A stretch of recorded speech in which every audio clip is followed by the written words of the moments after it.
All right, what's up everybody? In today's video, we're gonna meet with Chris Cueva, our landscaper. He's rocking out to Mexican music right now, so we're gonna catch up with him. We're at our Naples house in Naples, Florida. My name is Chris Cueva with Cueva HQ.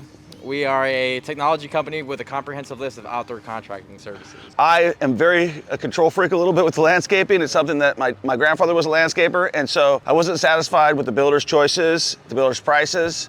And so I wanted somebody, and I actually kind of had given up. And then my phone rings. All of a sudden, I'm like, I don't know what. So I'm curious, how was that process? Like, how many people did you contact? How many people did you call? And that's a great question, bro. That is a great question. So I'll tell you what. This is how easy it is to succeed in America right now, folks. I put that ad up. He's the only one that called me. Secondarily, I reached out to somebody else who had hit me up on Instagram, and they did follow up with me, but I didn't feel like they knew what they were doing. And Chris stayed on top of me, like multiple times, didn't ask me for money, didn't talk about what he wanted, talk about what he could deliver on. I then gave him a bunch of hoops to jump through. I asked him for his reviews.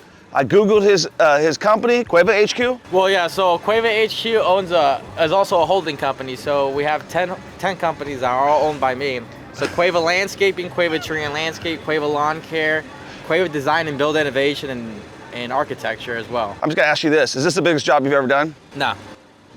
So from rank, this is my 4th or 5th biggest job. Okay. I was like, this has got to be the biggest job he's ever done. Okay, cool. But I felt like he was on it, and I was like, you know, most people, when they're dealing with somebody young, I was like, man, this guy's earning my business from out the gate. Like, you were trying to be a resource, tell me what's going on with the property. So let's talk about the landscaping. What have we picked out? So on this property, throughout this property, we'll be having Seville sod. It's one of the 4 out of the family of St. Augustine. It's a chemical hybrid that was created by the University of Florida in Alabama. As a horticulturist, I know this information. I've studied books and gone to courses and whatnot. We also got a variety of over 500 plants. 500? Well, 125 are annuals. Okay. Like small flowers, but the perennials, so they come every year. Okay. I'm not gonna do annuals because you mentioned that you'd rather not replace every year. So everything that I've designed was designed with an architect, a local architect. So I am a landscape designer, but there's millions and billions of plants out there. That's the reality. I probably only know shy of 1 million, right? And the other millions and billions I don't know. So that's why I You know 1 million plants, name them right now. All right, so what's going on in the front? Hibiscus tree ball right there. It's probably gonna be a hibiscus fiesta, which is orange yellow.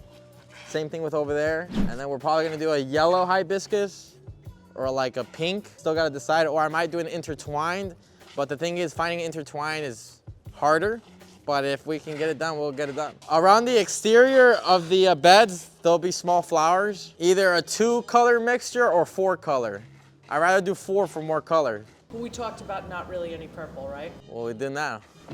Flowers are going here, a couple. Bromeliads, that's not on the list. That's one of my secrets, but might as well say it now. Yeah, okay. Bromeliads, those are very important for shade. So here we have part-time shade, so it's very important. If I put anything that needs full sun, it's gonna automatically die. So plant placement and knowing the biology of the plant and all that is very important. The shit at Home Depot is nothing compared to what I'm gonna bring. No, just I Googled on it, remember? We went through every single thing on that list. I either approved. Not everything's on Google though. I'm gonna blow your mind. Okay. A lot of the landscape industry is very old school still. And so a lot of these guys that have very rare breeds don't know about each other. So we're gonna have Sevilla grass over here. Seville. So the grass is basically starting at this orange line. And then you said you're putting what are you putting in terms of hedges, plants over here? So traveler's palm in the middle. So normally I wouldn't do a traveler's palm because of plant location. In like 15, 20 years, it's gonna need to be removed because it's gonna get way too tall for the house and it's not gonna look as good. Sometimes baby landscape looks better than an outgrown landscape. The average landscape lasts about 20 to 35 years, depending on the plants. We got a triple Alexandria palm that way. Okay. And that way. Okay. It might change the species, but we didn't want to go with Christmas palm because that's basic and that's what everyone else does. So we want to be different. Again, a lot of the plants are going to be used up there. Now, the symmetrical tree that we were talking about up here yesterday, we were like, hey, I need to move it over here. Which one was that? Pink powder puff tree. Yeah. So I would like to do a pink powder puff tree. Yesterday it was going to be there. Yeah. No. But in reality, I wanted it over here, so it's working out. So this is going to be identical. I mean, it's a lot of the stuff over there, the gardenia, the bromeliads, the asparagus foxtail, the crotons, it's all relatively the same. What are we putting on the edge right here? So we're doing clusia hedge on both sides, just to cover the neighbors. It's the best plant as far as privacy in the last 10 years. Before that, it was ficus. than an insect called whitefly that was actually brought from the Caribbean and other countries, I think Africa, I may be wrong. But that happened during Hurricane Wilma. So every time there's a hurricane in Florida, it brings new diseases, bugs, pesticides, so landscape can change and the popularity of plants. But Clusia is your best bet because it turns into a thick wall, and as long as you have proper pruning, which is called strategic pruning, basically just means you cut the branch every so often, let's say 2, 3, 4 weeks. That way you can keep densing it up because every time you cut a branch, it turns into 2 or 3 or more branches. So both sides are not symmetrical because it's only blocking the house. So it's gonna go Straight line. So where he's talking right here. all the way down that. So the goal is to get as close as to your property line. This is as close as we can get here. So let's talk about how far it's going because she's very specific about all the way that. down to the pool, basically. Chris, how tall does that get? As tall as you want. If you want it to be. How does it start? So the ones you'll be getting are at least 3 feet.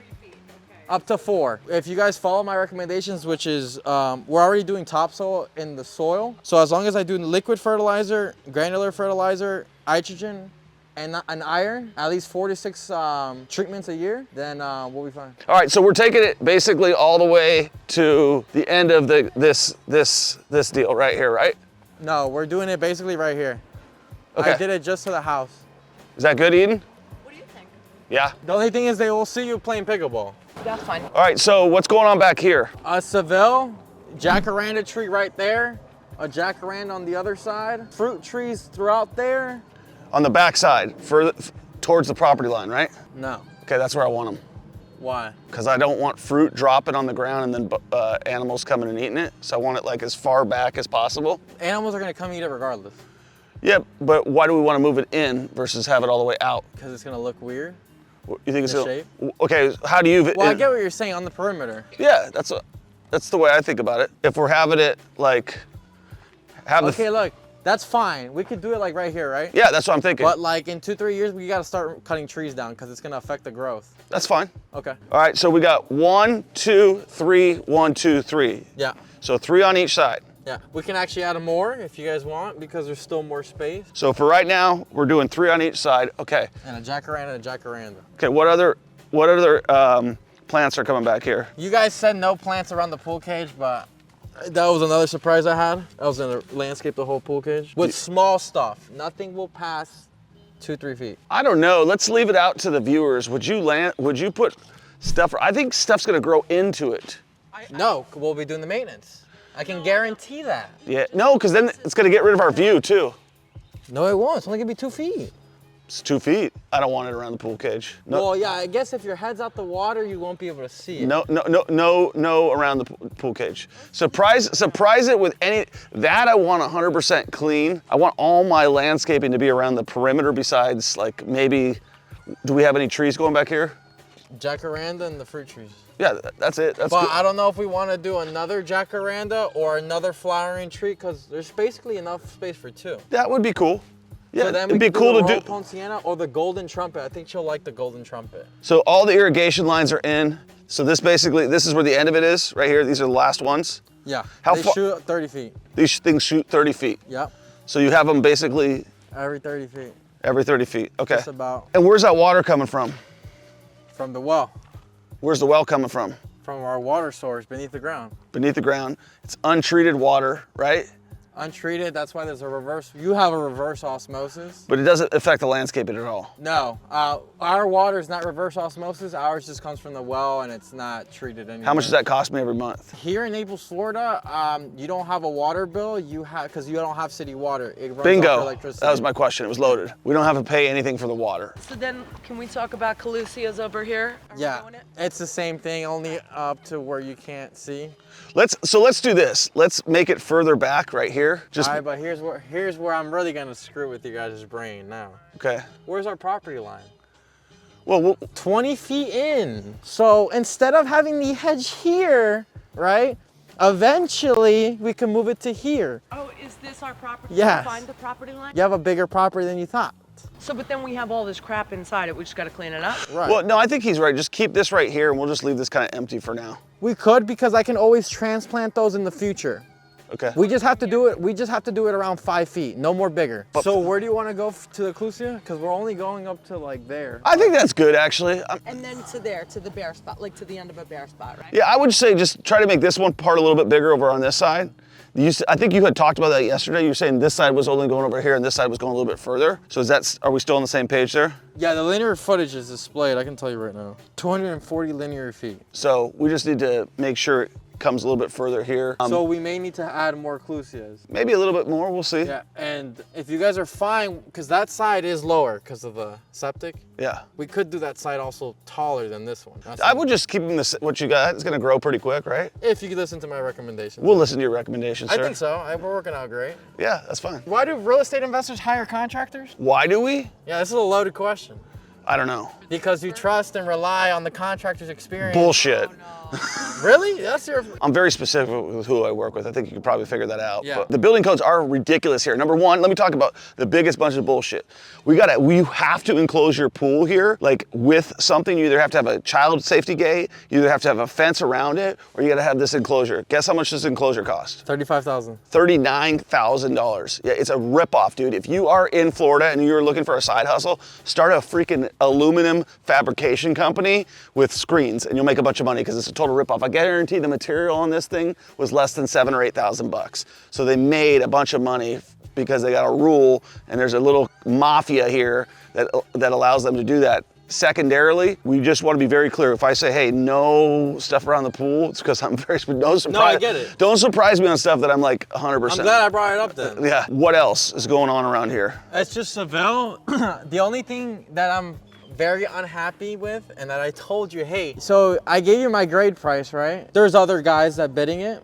I was a little bit higher, but I said, hey, if you let me do the grading, I can guarantee you it'll be perfect for sod install. Yeah. This is a shit grade. Yeah, I mean, listen, you know, it's one of those things where I think we went back and forth on that. I didn't have a choice because I had already told them to do it, and then I told them to stop it, and then they said they'd already done it, even though they hadn't done it, and I didn't want to fight with them They anymore. probably already put in the order or paid for it or something. Whatever, right? yeah, it was just like, I get it. yeah, so. But now that's gonna cost you a little bit more, but we'll figure it out. Yeah, I mean, listen, I think the best thing is do a fantastic job. Yeah. And then it is what it is. Because you wouldn't have had it slope as much, I'm guessing, right? No, they fixed the slope. That's fine. I would have just left it finer.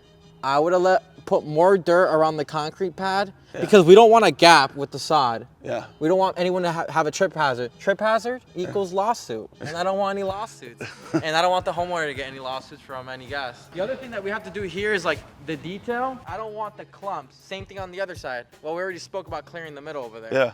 But you get what I'm saying? That's very important. My goal is it's very simple to transform your outdoor aesthetics and deliver an experience that no one else has delivered to you. Cool, let's do it. If you're watching this video right now, what things should we do? What things do we leave out? What things should Chris do? What things did he leave out? And number two, guess the price of what I'm paying for this. Most of it's based on the sod price because the sod's super expensive, right? So the total bid on this property was how much? $42,231 exactly. Okay, so $42,231 exactly. You've already gotten a full deposit, which I don't ever pay deposits. We talked about that, unless they are on what? A credit card. Rules?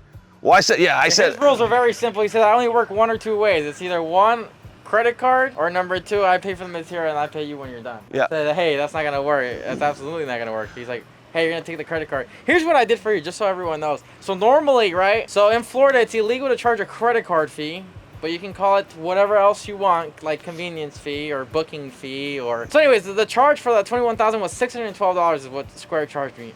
And normally I charge, but like, I was like, fuck, because I've also had the clients where like, you're like, oh, there's a fee. Oh, there's a fee? Fuck that, or they get pissed. You saw that coming. Yeah, so I was like, all right, I'm gonna eat this one. And then I ate it and I was like, damn. But I was like, the next partial one is definitely not going to be credit card. But he's going to have to pay. No, 100%. But yeah, we got to see the work done, right? First. Absolutely, absolutely. Yeah. But I'm just saying my perspective as a salesman trying to close the job on my end, right? Yeah, 100. You got it done. Yeah, 100%. And it wouldn't. And I'll just be honest with you, it would not have gotten done if you wouldn't accept the credit card. Yeah. Because right away, that's a red flag to me. He might be thinking, hey, I got to get charged on it. You know what I'm thinking? He's going to scam me. Why? Because if I don't want to ever give a guy a deposit down, because I don't want you as my money manager. You know what I mean? You might be the most honest guy in the world, but I have to bet on that first one from the get that you're being honest, and versus all if you're not honest, and I just gave you the $21,000 in a check and to save that processing fee, versus that gives me the ability. Now you're looking like, hey, I gotta go make $600 from this guy, which is easy to do. Just prove yourself, right? How many times have you been scammed? Oh, how many days of the week are there? How much money are we talking about? I had somebody burn down a house that cost me $160,000 the other day.